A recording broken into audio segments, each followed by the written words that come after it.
E gorogile nako ya ditlhatlhobo. Barutwana naga ka bophara ba dira ka natla go bona ba falotse. Fela bontsi ba re ngwaga ono ga wa nna bonolo go ka fetsa dipakathuto tsa bone. Gareng ga bone moithuti wa popego ya lefatshe yo mo mophatong wa borobongwe Surprise Monesi a re go ya beke e le nngwe kwa sekolong mme o nne gae beke e latelang go amile tsamaiso ya dithuto tsa bone. I'm worried because I see the school every day and I was attend every day. A re o tshwenyegile ka ge ba sa konosetsa dithuto tsa bone. A re seo se tlile go mo direla matsapa kwa mephatong e kwa godingwana.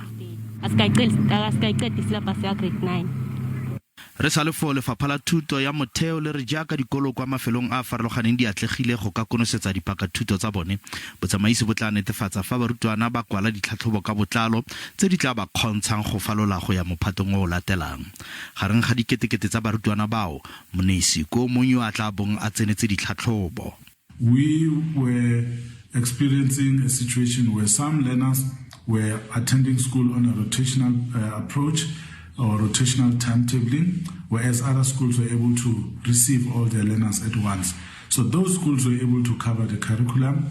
Jaaka ngwaga wa dithuto wa 2021 o ya fifing, Komishene ya ditshwanelo tsa botho e ne ya latlhela la motlapitsong ka la gore mokgwa wa barutwana ba neng ba tsena sekolo ka ona o amile dikolo di le dintsi bobe.